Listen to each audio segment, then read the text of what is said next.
চুরি করার জন্য গাছে উঠেছো, গাছের মালিক টের পেয়ে এখন গাছের নিচে লাঠি নিয়ে দাঁড়িয়েছে, বেটার নাম। ও বলে কেমনে নামবো? কেমনে নামার কথা তো আমি বলবো না, তুমি যেরকম চুরি ডাকাতি করে ক্ষমতার মস্তদে বসেছ, নামবে কেমনে সেই পথ তোমারই বার করতে হবে। নেতৃবৃন্দ, সাথীরা, বন্ধুরা, আসসালামু আলাইকুম। নিবন্ধন পরিষদ যে দাবিতে এই অনশনটা করছেন, আমি শুরুতেই তার সাথে একাত্মতা প্রকাশ করছি। আমার একটা দল আছে, নাগরিক ঐক্য। 7 বছর 8 বছর ধরে রাজনীতি করছি, মানে এই নাগরিক ঐক্যের ব্যানারে। আমি রাজনীতি করি কত বছর সেটা অন্য কথা। আমার দলের কেন্দ্রীয় কমিটিতে যারা আছেন তারাও গড়পড়তা 40 বছর ধরে রাজনীতি করেন, প্রায় সমস্ত ধরনের রাজনৈতিক কর্মসূচিতে অংশ নেই। গতবার যখন নিবন্ধনের জন্য কাগজপত্র জমা দিতে বলেছে তখন জমা দিয়েছি, কাগজপত্র সব ঠিক ছিল, কিন্তু নিবন্ধন দেয়নি।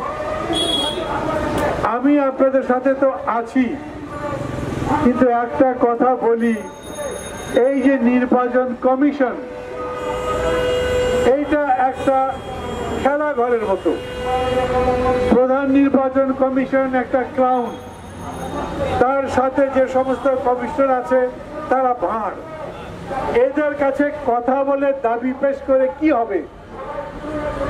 গতকাল বিকালের পরে আমাদের প্রধান নির্বাচন কমিশন টেলিভিশনে এসেছেন একটা সার্কাস দেখাতে, আপনারা শুনেছেন সবাই।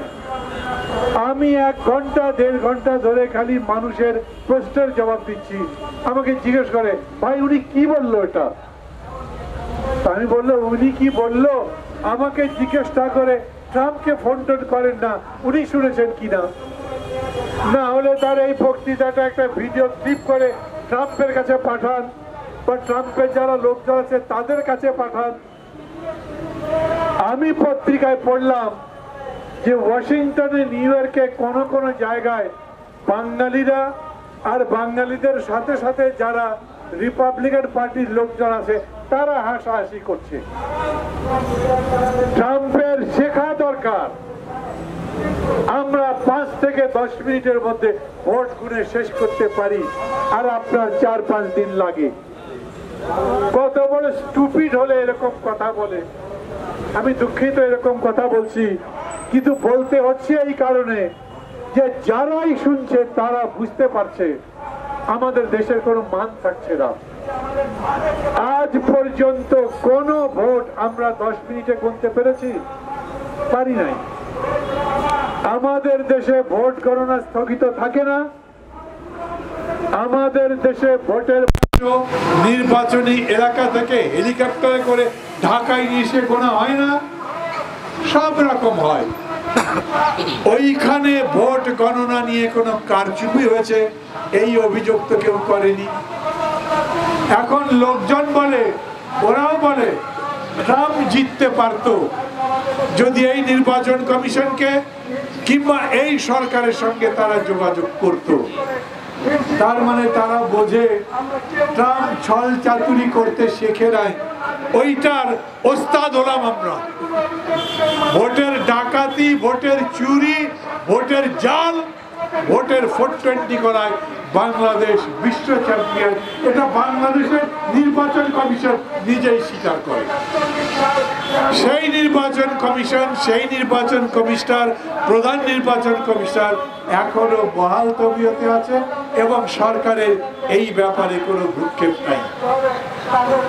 কমরেড সাইফুল হক একটু আগে বক্তৃতা করলেন, আর উনি বক্তৃতা নাও যদি করতেন বা আমিও যদি নাও এখন বলি, কালকে ভোটটা কেমন হয়েছে জানেন না আপনারা? কে না জানে? সিরাজগঞ্জে কেমন হয়েছে লোকে জানে না? এর আগে ভোটের নামে পাবনায় যেটা হলো লোকে দেখছে না। এই ভোটের ফলাফল নিয়ে ওরা আবার গর্ব করে এবং সেটা আবার গোনার কথা বলে। যে ভোট দেওয়াই হয়নি তা আবার গণেন কেমনে? আপনাদের গোনা তো আগেই হয়ে যায়। আপনাদের ভোটের ফলাফল আগে ঠিক করা হয়ে যায় এবং মনে করেন এইটা যে আপনারা করছেন এইটা আপনাদের খুবই যোগ্যতার প্রমাণ। গতকাল দেখেন এই ঘটনা ঘটবার পরেও আমাদের সরকার করেছে নাকি তার কোনো এজেন্সি করেছে না কারা করেছে তা আমি জানি না, ভোট হলো উত্তরায় 4:30টার সময় বোমা ফাটে বংশালে। এ ভাই বংশালে কি? বংশালে তো ভোট নাই, পল্টনে আজিজ সুপার মার্কেটে এই এলাকার মধ্যে বোমা ফোটে, যেইখানে ভোট সেখানে ফোটে না। এটার তেলস্পাতি কি? এবং কি মজার ব্যাপার, ওরা একবার এরকম ফুটিয়েছিল, বাসের মধ্যে আগুন লাগিয়েছিল, শাহবাগের মোড়ে 5 জন লোক মারা গেছিল, মনে আছে আপনাদের? কিন্তু এইবার 7টা বাসে আগুন না হলো, কারো কোনো ঘটনা ঘটে নাই। না, আমি চাই না যে তাদের ঘটনা ঘটুক, আমি বলতে চাই ওরাই করেছে যারা মানুষের জানমালের নিরাপত্তার ব্যবস্থা করেছে। মানে ওরা আগুন লাগাতে জানে, কিন্তু আগুনের মধ্যে যাতে মানুষ না মরে সেই রকম ব্যবস্থা আগেই নিতে জানি। ওরা কারা? বিএনপি। আমি বিএনপির 2 নেতাকে ফোন করেছিলাম, বললাম ভাই এগুলো কি করেছেন? মান্না ভাই কি বলেন, জান বাঁচাতে পারি না, এখন বোমাবাজি করতে যাব? আমরা কি বুঝি না এই মামলা, এই ঘটনার পরে আমাদের কতজনের নামে মামলা দেওয়া হবে, আমরা কেন এটা করতে যাব? আমি ভাই বিএনপির পক্ষে বলতে চাই না, কোন দলের পক্ষে এই ব্যাপারে বলতে চাই না, কিন্তু আমি এটা জিজ্ঞেস করতে পারি তদন্তই করেননি, আগেই একেবারে বিএনপি অফিস ঘেরাও করে ফেললেন কেন? বিএনপি অফিস থেকে লোকজন বেরোয়, সেইখান থেকে নেতাদের গ্রেফতার করলেন কেন? তারপরে আবার বলতে চাচ্ছেন যে কারা করেছে এই ব্যাপারে আমাদের তথ্য আছে, অথচ ভিডিও ফুটেজ আছে। এইটা ফেসবুকে আসছে, একজনকে ধরবার পরে জিজ্ঞাসা করতে করতে শেষ পর্যন্ত বলেছে আমি ছাত্রলীগ করি। আমি কি ভুল বললাম? কেউ দেখেছেন এটা? এগুলো ছাড়েন, আমি বলি মানুষ যে জাগছে সেটা তো দেখছেন, এবং এই জাগরণের চেষ্টাই আমরা করি। এমনিতে সব সময় বলি মানুষের জানমালের নিরাপত্তা দিতে পারেন না। নির্বাচনী ম্যানিফেস্টোতে যেগুলো কথা ঘোষণা করেছিলেন, 10 টাকা করে চাল খাওয়াতে পারেন না, আলুর দাম পর্যন্ত বেশি, সমস্ত জিনিসের দাম বেশি, নারীর ইজ্জত রক্ষা করতে পারেন না। আপনারা এই দেশে মানুষের যান চলাচল নিরাপদ করতে পারেন না। ওই যে রোহিঙ্গারা যখন ঢুকেছিল তখন কত হাবভাব দেখেছিলেন, 17 কোটি মানুষকে খাওয়াতে পারি আর 10 লাখ লোককে খাওয়াতে পারবো না। এখন কি করছেন? কোন কাজ এই সরকার করতে পারবে না, আর এদের দাসস্ব দাস হচ্ছে এই নির্বাচন কমিশন। এদের কাছে দাবি টাবি পেশ করে কিছু হবে না। অতএব কমরেড সাইফুল হক যেরকম বললেন, আমিও একই কথা বলি। এই সরকারকে না বলেন ভাই তোমরা পারবে না, তোমরা যাও।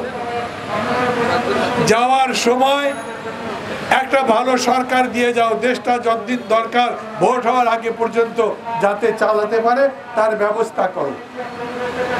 এখন সরকারের লোকজন আমাকে 2-1 প্রশ্ন করছে, ভাই কিভাবে এটা করব বলেন।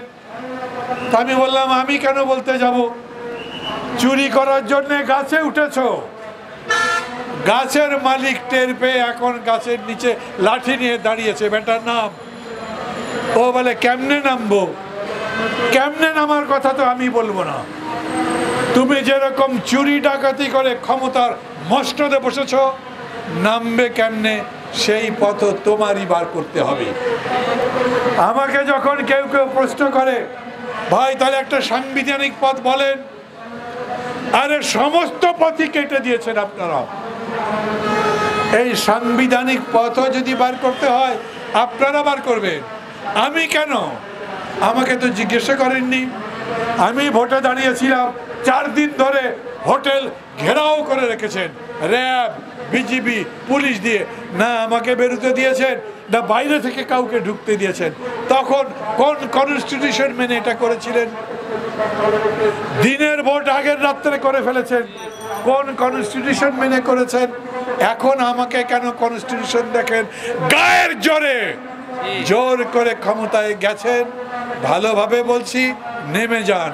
যদি নেমে না যান তাহলে জনতার শক্তির উপরে কোনো শক্তি নাই, ওই শক্তির জোরে আপনাদেরকে নামিয়ে দেব।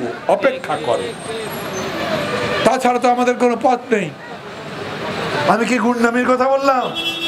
গুন্ডামি আপনারা করেন, পান্নামি আপনারা করেন, নারী ধর্ষণ আপনারা করেন, মানুষের নিরাপত্তা আপনারা হরণ করেন, আমরা করি না। আমি এখনো যে কথা বলছি সেটাও আইনের কথা বলছি, এবং ইতিহাস সাক্ষ্য দেয় এই রকম গায়ের জোরে অন্যায় করে ক্ষমতায় টিকে থাকা যাবে না। আমি একটা মত পোষণ করি, আমি মনে করি দেশে আজকে এই অবস্থায় চললে ভালো হয়। বলতে পারবো না, আপনি আমাকে আটকাতে পারবেন? প্রেস ক্লাবের বাইরে যেতে দেন না, কিন্তু আস্তে আস্তে নূর হোসেন স্কোয়ার পর্যন্ত তো যাচ্ছি, আস্তে আস্তে শাহবাগের মোড় থেকে এই মৎস্য ভবন পর্যন্ত আসছি। দাঁড়ান, আরও যাব, এইখান থেকে মতিঝিল পর্যন্ত যাব, মতিঝিল থেকে বৌচাক পর্যন্ত যাব, সমস্ত রাস্তায় যেতেই থাকবো, বন্ধ করতে পারবেন না। কারণ মানুষ যখন নামবে তখন আপনাদের বন্ধ করবার কি ক্ষমতা? অতএব আমিও বলি, নিবন্ধন ওরা দেবে টেবে না, কারণ নিবন্ধন দিলে তাদের অসুবিধা আছে। নিবন্ধন না দিলে সুবিধা কি? একটা সৎ মানুষ কোন দল করেন না, উনি দাঁড়াতে পারতেন, তার দাঁড়াবার সুযোগ নাই। পরিস্থিতি এমন করেছেন, ভালো মানুষ যদি নির্বাচন করতে চায়, জনগণের জন্য কোনো কাজ করতে চায়, তাহলে হয় এ না হলে বিতে যেতে হবে। অর্থাৎ দুই পার্টি এই ব্যাপারে একমত আছে, নিবন্ধন নতুন করে দেওয়ার দরকার নেই। মাফ করবেন, আমি কাউকে এমনি গালাগালি করছি না, কেউ যদি নিবন্ধনের পক্ষে থাকেন থাকবেন, বলবেন, কিন্তু সরকার যে নতুন করে নিবন্ধন দিতে চায় না, এটা সত্যি। অতএব যতগুলো দল আছেন তাদের বলি, আপনাদের কর্মী সমর্থকদের বলেন, আত্মীয় বন্ধুদের বলেন, সবাইকে জড়ো হতে। এই রকম অনশন যখন করবেন তখন সমস্ত বন্ধুদের নিয়ে এসে সামনে বসিয়ে রাখেন, সরকার দেখুক যে মানুষের সমর্থন বাড়ছে, না দিয়ে পারা যাবে না। এবং মানুষ যত বেশি হবে আমাদের শক্তি তত বেশি হবে, আমরা তাদের সাথে পাঞ্জা লড়তে পারবো, মোকাবেলা করতে হবো, এবং রাজপথে লড়াই করেই কেবল জিততে পারবেন। অন্য পথে পুতুপুতু করে, ভয় করে, আপোষ করবার চিন্তা করে, কোন রকমে ভালো মানুষ সেজে এই স্বৈরাচারের বিরুদ্ধে জিততে পারবেন, এই আশা ছেড়ে দেন। আমরা গায়ে পড়ে ঝগড়া করতে চাই না, আরামে যদি থাকতে পারি, শান্তিতে যদি থাকতে পারি, এই রোদের মধ্যে পিচ ঢালা পথে ঘুরবো কেন? কিন্তু ঘরে থাকতে পারি না আরামে। দেখেন তো, ঘরের মধ্যে গিয়ে বেড়ে ফেলে, জিনিসের দাম বাড়ে, পেটে ক্ষুধার আগুন, নেবাবার কেউ নাই, দেখেন বাবারের ইজ্জত থাকে না, তখন পথে বেরো ছাড়া আমাদের কোনো পথ নেই। সেই পথের সংগ্রামের আহ্বান জানিয়ে আমি আমার কথা বলা শেষ করছি। এই পরিষদের সংগ্রামের সাথে একাত্মতা ঘোষণা করছি। সব সময় আছি, থাকবো। খোদা হাফেজ। আর না বসি, আমি চলে যাই।